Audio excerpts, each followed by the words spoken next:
Welcome everybody once again to the Damage Report. I am Francesca Fiorentini in for John Idarola, who will be back one day. I don't know, if you're lucky, you'll get him. Little Johnny, yada yada. Will continue to run his mouth next week. But for now, it's me. It is me. Frantifa is here. And I'm super excited to be joined by Rebel HQ contributor Jackson White. Jackson, welcome to the program. It's fantastic to be here. You know, I feel like I'm not on the Damage Report enough. Every time I'm here, the commentary's great, the energy's great. And then being on with you, you're hilarious. I feel like I'm kind of funny. Maybe not as funny as you, but I think it's gonna be a good show. You know what I'm saying? So let's go ahead and do it. Flattery will get you literally everywhere. Absolutely. Hell yeah. I'm super excited to have you on as well. The Dragon Squad is they're very tame. Honestly, it's like a squad of dragons, but like they're pretty chill. Like, I don't know who they're gonna fight. This is my thing about the Dragon Squad. Moral dragons, that's what it is. Yeah, like K-Hive goes cray, obviously. Beehive goes cray. But Dragon Squad doesn't really attack. And I feel like maybe we should try to find someone, you know what I mean? Like, why have a squad if you're not gonna sick it on somebody? Hey, well, the election is upon us, you know what I'm saying? So we got to put that rhetoric into action. I think there's still hope. That's right, thank you. Hell yeah, all right, Dragon Squad. We're gonna pick some targets, maybe tomorrow with our garbage person as well. But we've got so much news to get to. Trump very mad at Ron DeSantis, of course. Republicans have never met a hungry person, and the former head of Project Veritas has a new Project Veritas. It's different, but it's this anyway. It's good. It'll be fine. So much news. So obviously, if you're here, like the stream, share it, let people know what you're doing here, and chime in on super chats. I'll be reading them throughout this program. But with all that said, Jackson, are you ready? I'm absolutely ready. Let's go ahead and do this. Okay. Look up from your phone. No, I'm just kidding. I'm always like, yep. We're busy. We're professionals. This is what we do. You know what I'm saying? We ready at a moment's notice. Absolutely, we are. All right, let's dig into this. Two Florida men are feuding. That's right. Donald Trump and Ron DeSantis is getting started early here. Specifically, what's happened is that a Trump Super PAC. I didn't know there were any left, but MAGA Inc. is one that is left. Is bringing a complaint against the Florida Election Board about Ron DeSantis and the fact that he has not formally declared his candidacy for president, but everybody knows he's running, and isn't this kind of illegal? Don't you have to declare? And in fact, you do. So they say that Governor DeSantis's failure to declare his candidacy is no mere oversight, reads MAGA Inc.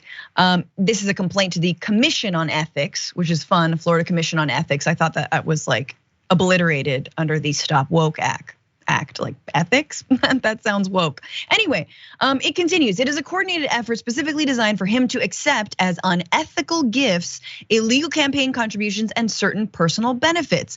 The Pro-Trump Super PAC, which sent the complaint via certified mail on Wednesday, is asking the state commission to impose the most severe penalties under Florida ethics law, which include, among other things, impeachment, removal from office, public censure, and ballot disqualification. I mean, shoot your shot, like pull it all out, just do it. Get down and dirty early with the ethics committee and commission. So Jackson, and I didn't know this, but it is true that you cannot fundraise, truly fundraise for an election unless you declare first. You can have what's called an exploratory committee. You can have this exploratory moment. But apparently once you raise over a certain amount, and I believe on the federal level, that's as little as $5,000, you gotta declare, you gotta say, this is what I'm about to do. So what do you think? Do you think there's a chance? Do you think Florida, the ethics commission is gonna hand it to their own governor? Probably not, but the thing is that there's actually some meat here, just in terms of him possibly potentially going about things unethically. And one of the things that I've been covering, and we've been covering across this entire network, is how a lot of what Trump is doing is actually rather effective. As goofy as he may be, as much as we may laugh at him, he was just on the campaign trail nailing Ron for his votes against Social Security and Medicare, railing against the GOP at large and popular figures within the Republican Party. He had a 5-step plan on how he's going to go after DeSantis. And DeSantis, as we're pointing out now, who hasn't even announced his campaign yet, the longer time that goes by that he doesn't do it, the more he's going to have to come out strong, charismatic. He's gonna have to have the juice and the sauce that we've never seen him have before. And that matters. It really does, especially like we point out, Donald Trump, he's like a dog with rabies in a room that everyone's trying to avoid. 2024 is it for him. Everyone else has many years ahead of them. So, it's kind of like the Republican Party essentially is kind of handing Donald Trump the nomination because they won't even condemn him on January 6th. So what are they gonna say? He tweets too much? It's not looking good. No, you're right. I mean, I personally agree with you. I think that DeSantis has a hard road ahead of him. I think everybody admits that. And I think Republicans are sort of stuck with Trump, whether they like it or not. But what's interesting about this whole pivot and move is actually a Democratic group accused Trump's campaign of doing the exact same thing back in 2024, not filing even though he was clearly running. Sorry, not that, but before that, behaving like a presidential candidate while avoiding, before this election cycle, before he officially announced. So dude was doing the same thing just recently. But there's some folks who are defending DeSantis in this, and interestingly, they're the same ones who are fundraising for him. But his communications director, Taran Fensk, this is DeSantis's, said they're, quote, "This is adding to the list of frivolous and politically motivated attacks. It's inappropriate to use state ethics complaints for partisan purposes." Interesting, just before we leave the State Ethics Commission in Florida behind, you must know that of the 9 members on that commission, 5 of them were appointed by Ron DeSantis himself.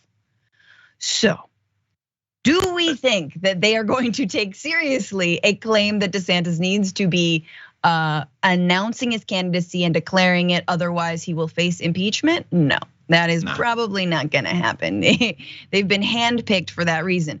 But, and this is from one of the heads of DeSantis's PAC, because he's got his own PACs, of course.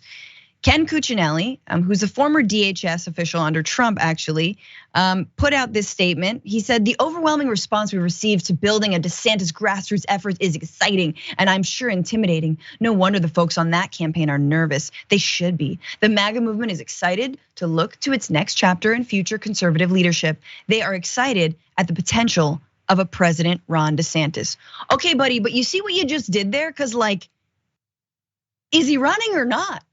You've got a PAC for Ron DeSantis, so he is, but he hasn't declared. You're not helping the case here.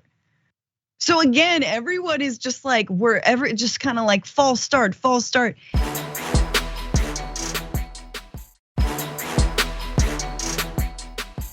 Let's go to this.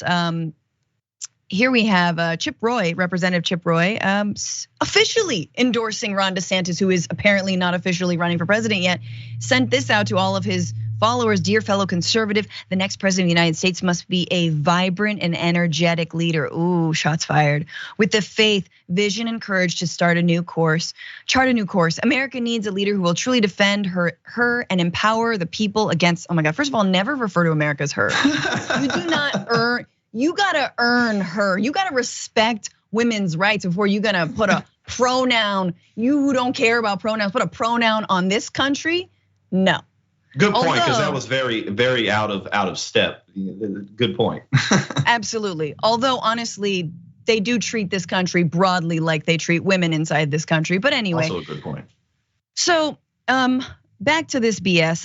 Against the destructive force of unrestrained government and corporate access, profligate, good word, spending, and woke cultural indoctrination. So we are officially endorsing him, even though he is not officially running. But it is interesting. These are pretty, I don't know, Jackson, Ken Cuccinelli, Chip Roy, they're not household names for endorsements. They're not, and I mean, we've seen before. I mean, keep in mind, in 2015, Republicans didn't like Trump either. And at this point, really, the only people who were, publicly expressing their disgust or disdain for Donald Trump are Republicans, like Chris Christie, who's only mad at him because he wasn't in his administration, or Tom Bolton, the mustache man, who got mad at Trump only after he got dismissed by Trump. So that's kind of how this trend goes. People speak out against Trump if they weren't rewarded by him in some type of a way. And 4 polls, Emerson, Yahoo, YouGov, Then there was a Fox News presidential poll and another Republican poll that came out that showed Trump's approval rating go up a lot in February.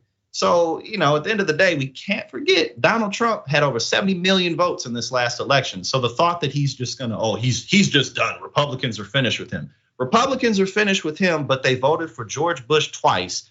They elected, Marjorie Taylor Greene, Laura Boebert. It's like, where are you getting this evidence? I'm not seeing it. I'm looking all over the place and I just don't see it. No, exactly. The reality that it usually is just hitting us all in the face, just like objective what is happening, a rapidly declining, aging white nationalist that is Donald Trump, criminal, just indictments left and right. Like they don't see that, right? They see, and this is my thing, guys, and with all your family who might be MAGA, you can still be racist without Trump, right? Racism existed before him and it'll continue after him. All you Karens and male Karens, you can still be atrocious without your boy. You will stand strong, whether that's DeSantis or somebody else, to pick up the disgusting little nasty mantle that you have laid out. Anyway, but Jackson talked about polling, so let's look at Quinnipiac because DeSantis is trailing Trump, but still, it's not that much. Trump is winning 46% of the GOP primary field, with DeSantis receiving 32%. That actually widened since February, which showed it a lot closer. It was, I think, 42 to 36 at that time. How's former South Carolina Governor Nikki Haley doing? I don't care, but okay. She received 5% of support in the Quinnipiac latest poll. Former Vice President Mike Pence got 3%. Ooh. He also has not officially declared, but he's definitely in and around. Jackson, we're setting ourselves up for another 2016, right? It's another sadder, sort of never Trumpers, who are like, I'm gonna bring back decency. And then DeSantis is gonna be like, no, I'm gonna be the most indecent. And then Trump is just like, I slept with all of your wives. That's. It's literally gonna be like that just in terms of Trump not caring. You pointed out Trump's a criminal through and through, decades of evidence of this. Republican base doesn't care. But politically, the most effective attack against Donald Trump is condemning January 6th insurrection. They won't do that. So what else are you gonna say? Nikki Haley, actually, when she released her campaign or announced her campaign, rather, she said, I'm not gonna kick sideways. I'm a new fresh face. I'm like Donald Trump, but I'm not quite like Donald Trump. And then Ron DeSantis again. At the end of the day, look, people are saying Trump's crowd sizes are smaller. They still bigger than everybody else's crowd sizes. And if Ron DeSantis doesn't come out weaving and sticking it to Donald Trump in a way that we just said he's not going to do. What is he going to say? What's Ron DeSantis going to say when Donald Trump says you voted against Social Security and Medicare? What's he going to say? No, I didn't. If he lies, the right and the left are going to pull up the receipts. Yes. What do you really? You're gonna get in the ring with somebody. You got to throw punches. You can't be like, well, I'm Donald Trump light. Just like the Democrats are always trying to be Republican light, and it doesn't work for them. So, right, it's gonna be 2015, 2016 all over again. That's what it's looking like. You're right, and even if you could patchwork yourself a candidate who could successfully take down Trump, you still maybe could, very, very close. But even then, they're gonna split the vote among them. And you're totally right. No one is actually willing to go after Trump. The only person, oh my God, the 3%er here is Mike Pence, who may have it within him a little bit to be like, January 6th was wrong. And that'll be it. Right, anyway, next question. Let's talk about the wokes.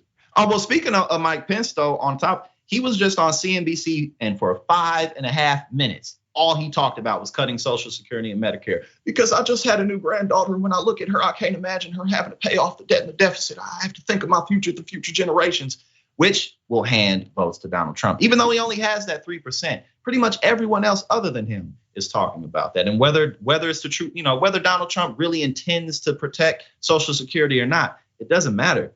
Because you pointed out the exact thing. There has to be someone who's pretty much like Trump to take out Trump right now. Otherwise, It's 2028. Everybody else has their eyes on 2028, including Democrats. Yeah. Yep. absolutely. That was actually a pretty good Mike Pence impression, and I just want to like salute you for that because that was good. I practice. I try. Like so much Jesus pain. Jesus pain. Mother.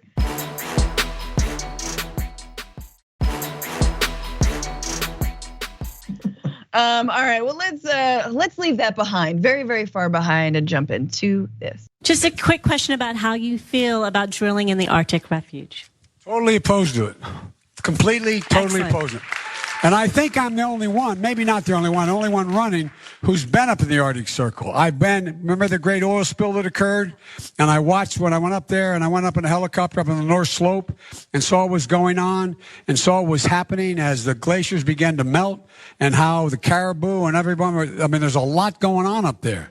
And it's a real gigantic problem. And by the way, no more drilling on federal lands, period. But the Arctic Circle is a disaster to do that. A big disaster, in my view. The way we were back when we needed people's votes and we couldn't just rub it in their faces like we can now. That was then candidate Biden back in 2020, claiming that he would oppose Arctic drilling. And it looks like this week, that has been a complete reversal. In fact, he forgot that promise and he has approved a major drilling operation in the North Slope of Alaska. That is called the Willow Project. This is a $7 billion gas drilling project. And it is a pared down, but similar aims of it's a ConocoPhillips operation. The administration signaled that it had few legal options, however, but to approve Willow, given that the oil giant ConocoPhillips has the lease rights for the region that date back to the late 1990s. Remember, a lot of these lands have already been sold. It's just that these companies don't actually excavate. They don't actually pump oil out of it. They don't drill yet because they don't need to. Why would they when they can charge us whatever the hell they want to at the pump? And look, it's kind of a benefit. Hey, keep it in the ground. That's what I say. That's what a lot of activists and organizations say as well. But let's continue. Quote, this was an existing project that the US government had already given ConocoPhillips the rights to the reserves, and they would have lost in court. That is, the Biden administration would have lost in court had they been sued and forced to greenlight this project. That's from Army Myers Jaff, Director of Energy, Climate Justice, and Sustainability. And I did check, and Deborah Haaland also spoke on this very, very difficult decision, and effectively agreed that it was a hard one to make, but that ultimately, because this was a pre-existing lease, they had to go forward with it. Before I kick it to you, Jackson, let's just find out what this is. So the Willow Project is currently the largest proposed project on US public land. Again, public land. Alaska Republican Senator Dan Sullivan said the development could be one of the biggest, most important resource development projects in our state's history. Project could produce 180,000 barrels of oil a day. Yay! About 1.5% of the total US production. Oh, that's not that much. ConocoPhillips Alaska had proposed 5 drilling sites as part of the project. The US Bureau of Land Management approved 3, which said it would include up to 199 total wells. ConocoPhillips Alaska said it welcomed Monday's decision. The company also agreed to give up rights to 68,000 acres in existing leases within the National Petroleum Reserve Alaska, where Willow is located. So a little bit of a, okay, give me back your pieces. What's that behind your hand? Come on now, come on, give me a hand. He's like, okay, here you go. So there was a trade, little tradesies. Is it fair? Is it good? The action reduces the project's freshwater use. However, it does mitigate the impact, eliminates all infrastructure related to 2 rejected drill sites, including approximately 11 miles of roads, 20 miles of pipelines, 133 acres of gravel, all which reduces potential impacts to caribou migration and subsistence users, the US Interior Department said. Again, that's a Deb Haaland situation. And she did say precisely that there are steps being taken to mitigate the impact. Jackson, just your reaction on this development. I remember when this happened, I got a notification on my phone. The first one said the Biden administration said they weren't going to do this. And then like maybe an hour later, it was like, no, we're going to go ahead and do that. It was just some type of correction. But the thing about pipelines, I mean, it's a drilling project now, turned into a pipeline. Pipelines break all the time. They rupture all the time. We know this is going to happen. It's not something that can be avoided. So obviously there's plenty of environmental destruction that comes along with these types of projects. Also, we have clean energy projects that we could be investing in that we aren't. And at the end of the day, Joe Biden, and we talked a little bit about this before the show started, you can't really put too much emotional energy into when Joe Biden does things like this, because he's been doing this his entire career. It wasn't that long ago where he was on camera, when in my lifetime, I think it was around the time when he was running against Barack Obama, when he said that we have to cut Social Security. Wasn't that in 2012 when he said that, I think, that we have to do something about Social Security? Joe Biden is a conservative. So this is not surprising whatsoever. But at the end of the day, we put him in office. You know what I'm saying? So this is what we got. But we got an election coming up. We don't know exactly who's going to be running on the Democratic side. Probably not that many people till 2028, because incumbencies are just hard to take out. They just are. And unless someone as big as Bernie Sanders runs, then they're just not going to have the money. But don't say that name. That's a trigger for me. Big trigger. Oh, I'm sorry. I'm sorry. But, it's just, this is something that we're just going to have to continue to fight for, not just in presidential elections, but in all of our local elections, get more involved in our communities and just volunteer more. It really is going to come down to the people, because, anyone who's remotely like Biden or a corporate Democrat, they're not going to help us. Yeah, I mean, there have been victories, obviously, Keystone XL pipeline being canceled. Then there's Line 5, which has replaced that worry. But they keep on cropping up, and we have to keep on fighting and resisting them. And actually, folks specifically on TikTok, which I'm reading as young people, have done exactly that when it comes to the hashtag Stop Willow campaign. So environmentalists have made it a top priority at Graphic 9. And in recent weeks, young activists have launched this Stop Willow TikTok campaign to apply further pressure. And just to show you how much this Willow project is resonating online, look at this change.org petition. 3.9 million signatures on this to stop this Willow project. There's some caribou there, baby caribou. I mean, honestly, I will sign anything that has a baby caribou on it. And everybody knows that. And I do not read it if it has that baby caribou. Obviously, environmentalists are recommitting to fighting this. But you see Senator Lisa Murkowski, she's happy about it. She tweeted, "We did it, Alaska. I'm so relieved that an economically viable Willow project is being area approved. What a huge and needed victory for all of Alaska. This project will produce lasting economic security benefits for our state and the nation."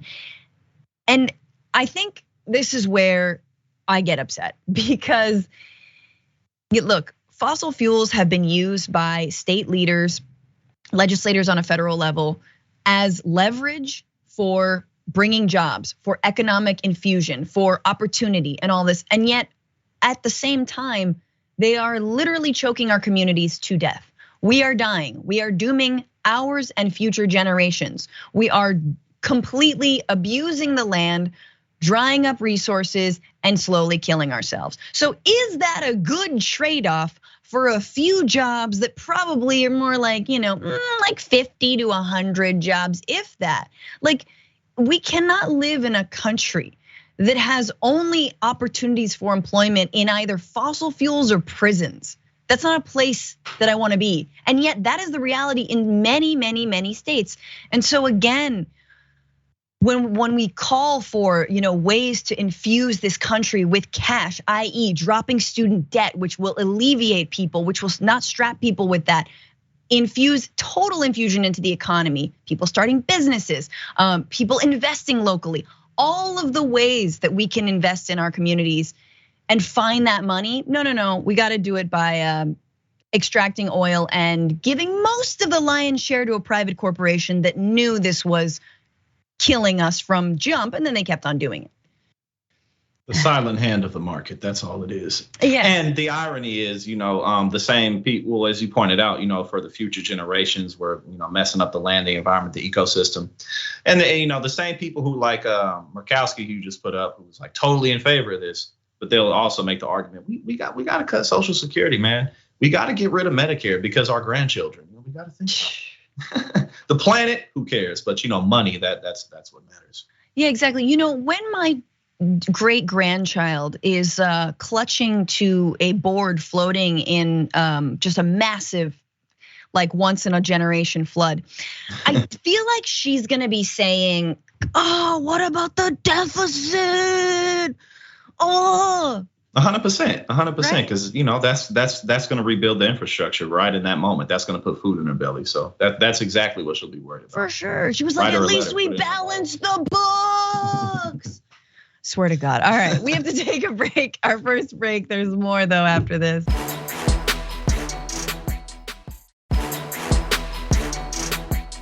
All right, Francesca Fiorentini back on the Damage Report in for John Iadarola, and we are gonna get to more news. Beginning with this, the Trump-appointed judge Matthew Kacsmaryk is very close to making a decision on the abortion pill, whether or not to ban it. Again, this is for mifepristone, which is used in many or most medicated abortions, which, by the way, is a large majority of abortions in this country. He himself, Kacsmaryk, is a noted anti-choicer who has a long storied history. It's probably why he was appointed by Donald Trump in the first place. But this week he had hearings, and it's not as much of a shoo-in for these anti-choicers as they thought it would be when it comes to banning mifepristone. During a 4-hour hearing, US District Judge Matthew Kacsmaryk appeared sympathetic to arguments from the lawyers for a coalition of anti-abortion groups, obviously, called the Alliance for Hippocratic Medicine. Their goal in filing the suit was to overturn the Food and Drug Administration's approval of the pill used to terminate pregnancies, which accounted for more than half of abortions in the US.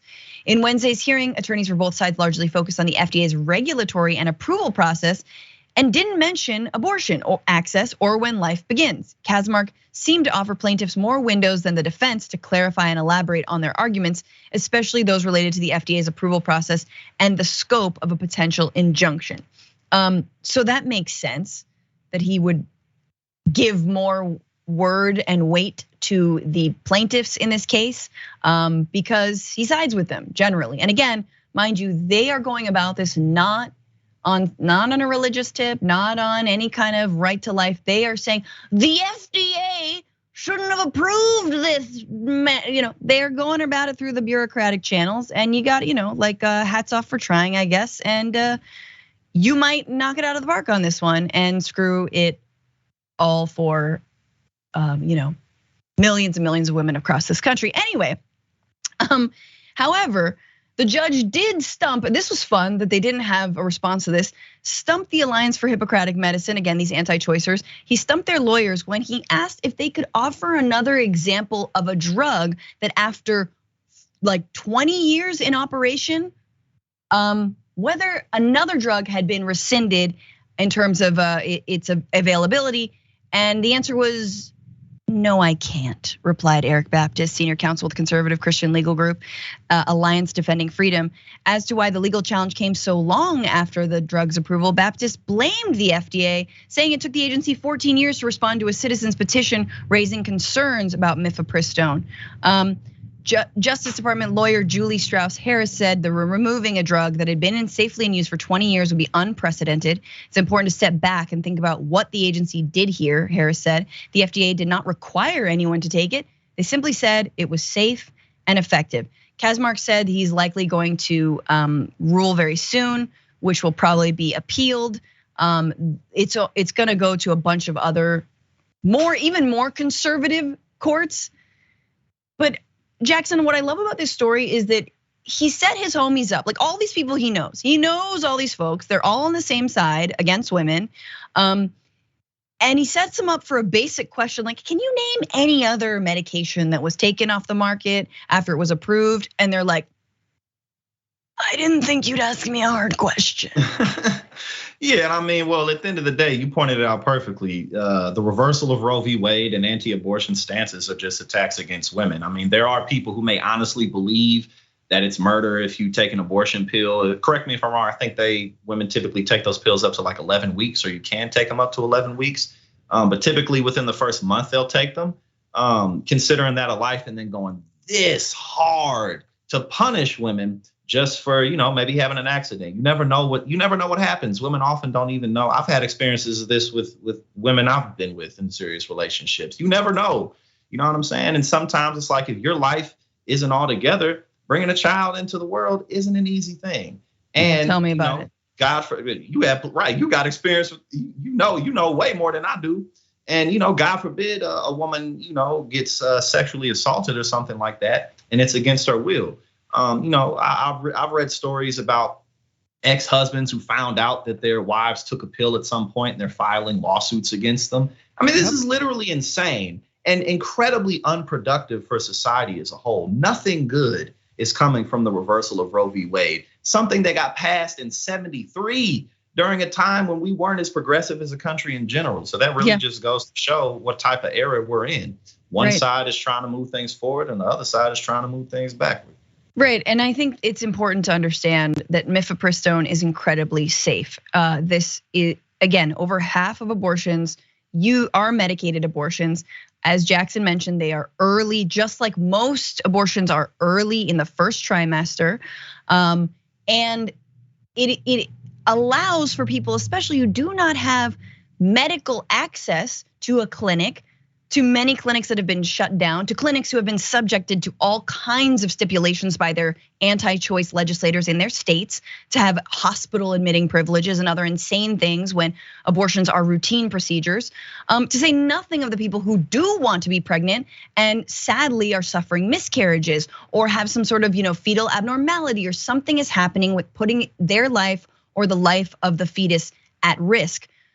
However, if we need to say this, let's talk about mifepristone. What is the safety? Well, data from hundreds of studies and 23 years of approved use has shown that mifepristone is highly safe and effective, according to 12 of the country's most respected medical associations, including the American College of Obstetricians and Gynecologists and the American Medical Association, which signed an amicus brief in the Texas case.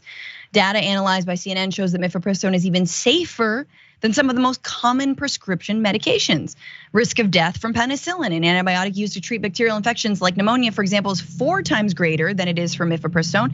And the risk of death after taking, wait for it, Viagra, used to treat erectile dysfunction, is nearly 10 times higher, and yet no one is rescinding Viagra. I wonder why. I wonder why. Rather surprising. I didn't read that stat in the prep, that one in particular, but that's incredibly surprising. I mean, not that I necessarily would have thought it was the reverse or something, but I didn't know that you had that big of a chance of, I guess, having a heart attack or something from taking Viagra. Right. I mean, the risk of it is 10 times higher. It's still small because let's be real, mifepristone, that risk is also insanely small. So what are the adverse effects? They say the adverse effects like blood loss, hospitalization, significant infection are exceedingly rare, happening in less than 0.3% of patients, according to medical associations, right? So whatever, do that math. It's very little also that you could die from Viagra as well, but even less from mifepristone. So we will see what happens. But like I said, y'all, read up on Kazmark. This is the reason why we actually need control of courts. This is why, sadly, we are forced into doing things like holding our nose and voting for the lesser of two evil. Because when it comes to these federal levels, when it comes to presidential appointments of justices, we need people who are not going to take away rights that have been in existence for 50 years, right? Like we need to be people who are not going to take away meds that are necessary, that have been in existence and use safely for 20 years. So this, again, this is where we're at. We don't deserve nice things until we can actually get the basic things. But we have to, I believe, Jackson, devolve into where we can only use stones and sort of bang them on different objects. Before we can move forward again. We have to go many steps backwards before we go forward. Exactly, I believe that's a process. Again, we undo the Enlightenment, we go back to the Dark Ages. Everyone's like just using latrines and has like gout.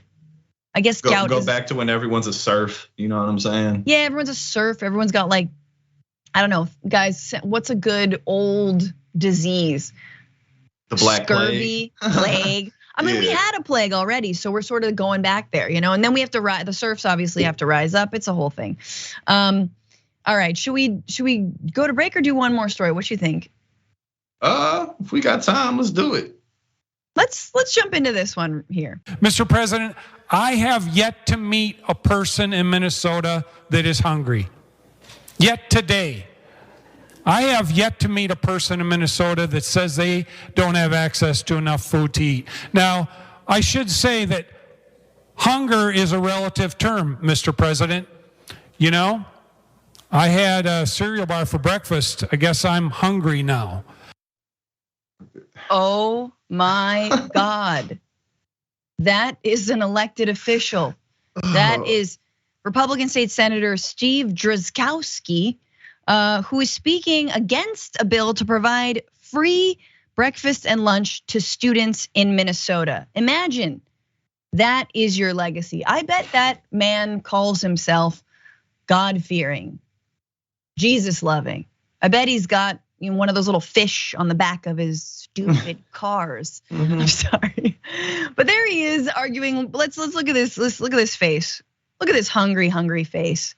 Here he is, Mizona. There he is. I mean, he does look like he could eat, but here he is claiming that he's never met a hungry person, never met a hungry Minnesotan. By the by, in 2022, we got some stats. Minnesotans made more than 5.5 million visits to the state's 476 food pantries, according to Hunger Solutions Minnesota. At least 61,000 Minnesota children live in poverty. What does that mean? You don't always have enough food on the table. Maybe you only have one meal a day. Maybe you skip breakfast. Maybe you can't focus in school. The stats around what happens when you provide school lunches and children and students in school, do we need to regurgitate them? Does anyone who would, I'm sorry, Jackson, but who would get up and stand against feeding children? That guy right there, because he's never actually been to those food pantries. Clearly his district, we don't have food pantries. We make sure that those people, we're on next door talking about the man walking at 2 a.m. Who was that? Let's call the cops. You know where he lives. So yeah, no, it's just, I mean, what a blockhead thing to say. I like, you've met everyone in an entire state, first and foremost. and then again, too, like Ben Shapiro, he was just making comments about, he said, it's not that expensive to feed a child. I have 3, I know. Like, bro, you're rich. You've had money for a long time. Like, you're not struggling. But what? Screw the kids? Is that what we're saying? Like, the kids need to pull themselves up by their bootstraps. Let's go sell some candy. Like, I mean, what else are they going to do? And the idea that we shouldn't provide lunches to schools and kids or anything along those lines. Well, what are they supposed to do? It's literally just screw everyone who isn't rich. It's really not more complicated than that. It Absolutely. Really is. By the way, the bill's author is Democratic farmer and labor Senator Heather Gustafson, who said it's estimated that almost 275,000 students in the state get free and reduced price school meals. She said another 18% of students who would likely to qualify haven't submitted the necessary paperwork. I mean, what it means to qualify is that your income level is low enough that you need this, that it is difficult for you to make ends meet, to make sure your kid has a healthy lunch when they're in school. And let's talk about those. I mean, added the SNAP benefits that are going away this week, the ones that were not rescinded under the pandemic. No one was kicked off of SNAP. In fact, they were expanded under the pandemic. Those are all going away. But as to Jackson's comment about Ben Shapiro, yeah, he also had thoughts on hunger and the hungry children. Take a look at this fun moment. If government can protect kids from the sick radical left, shouldn't they also protect kids from hunger? Wouldn't it make sense to strengthen food stamps and have school lunch be free, since some kids are in school lunch debt? Well, I mean, if you are a parent, school lunches are not going to solve the problem of child hunger at any serious level. If there is a problem of children actually starving, that is a child endangerment scenario in which CPS needs to be called. If you're talking about like actual child starvation, the truth is it does not take that much money to feed a child. I know I have 3 of them. You should be feeding your child before you feed yourself. It's that simple. There's a much deeper problem at work than school lunches if kids are legitimately starving. That's right. You just blame the parents, blame the parents. Da, da, da, da, da. Yeah, Jackson, when people don't have enough money for food, that is the problem of your individual responsibility. That is the parent. Oh, does the parent work 40 hours a week? Yeah. Does the parent work overtime and is barely paid? Yeah. Does the parent qualify for things like SNAP and food stamps? But those have been drastically reduced, and there's maybe like, I don't know, $30 a month. Yeah. Still, doesn't matter. I love this clip because it says to me all you need to know about the Republican Party, all you need to know about the right wing, which is they're a bunch of privileged a-holes who've never struggled a day in their lives. They don't know what hunger is because they've never felt it. They don't know what homelessness is because they never slept in their cars. And yet they believe they can unilaterally declare that anyone who has slept in their car or gone hungry is negligent, hates their children, the CPS should be called, and their kids should be taken away from them. Are you kidding me? Amazing, the bubble people live in. And these are the type of people you see this like on Instagram, business influencers who are really all just a bunch of frauds and con artists. But they'll say stuff like, if I only had $100 to my name, I'd start an online business, because these days you can sell it. It's like, oh, okay, yeah, you wouldn't, if you've ever actually only had $100, you would know that I got to eat with this money. Like you pointed out, people having to sleep in their cars, bills having to be paid every month. But one of the things that really kills me about the Republican rhetoric, especially whether it's commentators or politicians in general, it's like, this won't solve the whole issue, so let's just do nothing. You know what I'm saying? Like it's totally. Whether it's this or the issue of gun violence in this country, anything. Well, that won't solve the whole problem, so let's just not do anything whatsoever. And it's like, oh, and then he mentions, well, you got to call CPS. Like I'm sure you're staunchly in favor of that government program, aren't you? It's just, they don't care about poor people. They just don't care. But that's the thing. I mean, that's such a good point. Because like, okay, so you believe in CPS, you believe in a government agency that routinely takes children away from their parents, which like, let's not like, the CPS has needs, it can be vital, it can be terrible, it depends on how it is carried out. But whose children are most often taken away from them? Generally poor people. Let's be real about it, right? Generally folks who've like fallen between the cracks, are marginalized, like have, drug addiction problems, can't make ends meet once again, right? Can't provide adequate food and housing. Like, and yet they agree, like this is the most groomer agency of all of them. Like, oh, I'm gonna take your kid away. Like, it's so funny. You believe in that? Oh no, you believe in that because it's taking poor people's kids away.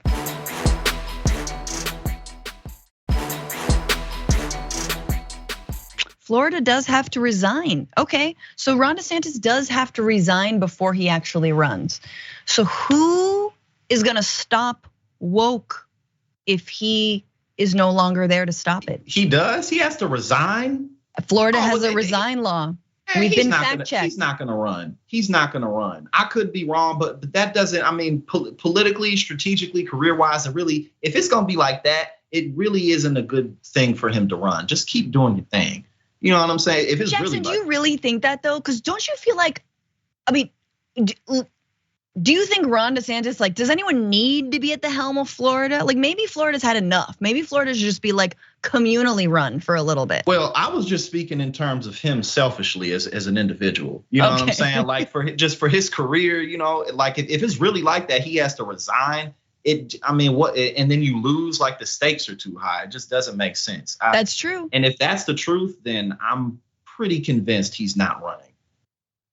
I love this. I love your take on DeSantis. I really like how you're not afraid of him because I think he's weak. He's not. He's the way people see him or talk about him. It's all hypothetical. He hasn't run a presidential campaign, so And again, if that law is really that strict, then my mind's made up. Yes.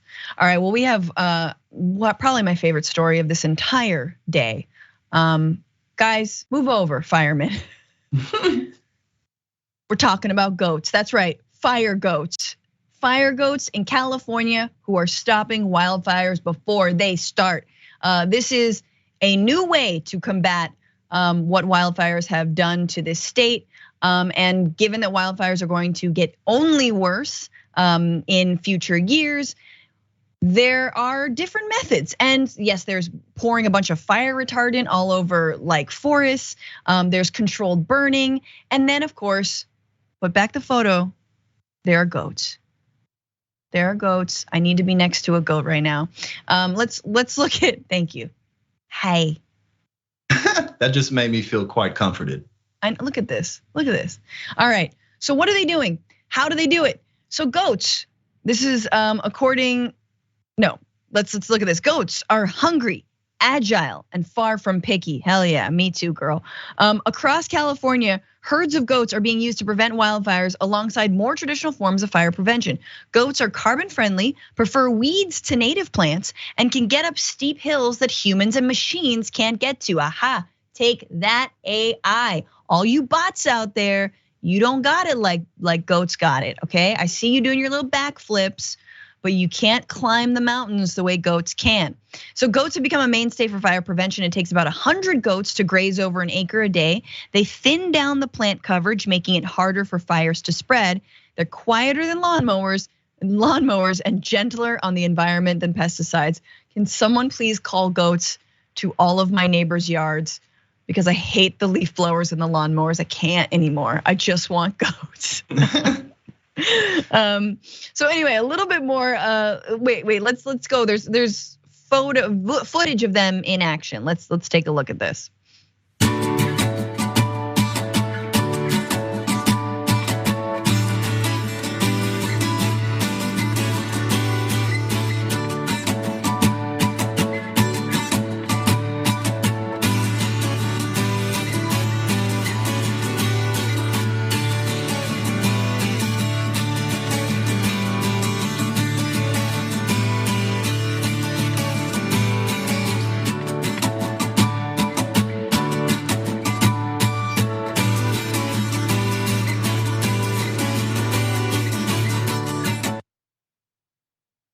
Play it again. No, I'm kidding.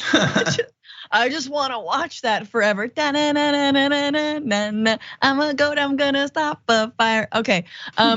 So cute. All right. So they're increasingly useful as invasive weeds flourish. So basically, they'll eat anything. And the National Park Service calls the weeds LA's evil plants because they grow and dry out quickly, and they increase the risk of fires due to how easily they burn. So again, all the weeds you see on the side of the highway, you're like, well, they're disgusting. And again, they dry out when if someone throws a cigarette there, like they are gonna light up. But apparently goats love those little disgusting shrubs. Goats have a secret firefighting weapon. Their hunger, their metabolism is unusually high. According to City Grazing Executive Director, that is City Grazing Executive Director, Genevieve Church. They can climb up steep hills that are otherwise difficult for humans or machines to reach. Jackson. This made me, you know that video where there's a bunch of goats like in a tree, and then the guy's like, bah, and all the goats are like, bah. I'm just all up there thinking about, but this is actually really cool, and it made me think about different types of efforts to like make desert areas or tundra areas more green, and it's similar approaches with timed grazing, when they have cows or sheep or goats or different types of animals graze at different times. That helps the vegetation to grow, and it helps the soil and stuff like that. So these types of efforts are actually really not just interesting, but very effective. And absolutely. I think just when it comes to a lot of our environmental issues, the animals can come in handy. So this is awesome. Yeah, who would have thought? We live on this planet with other beings, other mammals even. All right, so it's a couple more things. So Genevieve Church, the City Grazing Executive Director, says they all have names, the goats. Most of them know their names too, but they don't necessarily come when you call because they're goats. They do what they want. They do what they want, you know what I'm saying? Peter, I know you hear me. I know you turn around. You're eating the wrong thing. Just like, bah, come munch on your jacket or something like that. I guess they're like cats. Cats know their name, but they ain't gonna come to you unless they feel like it. No, they don't. All right, well, if you guys are on linear, that does it for our show there, but there's more on YouTube and the aftermath, so don't go anywhere.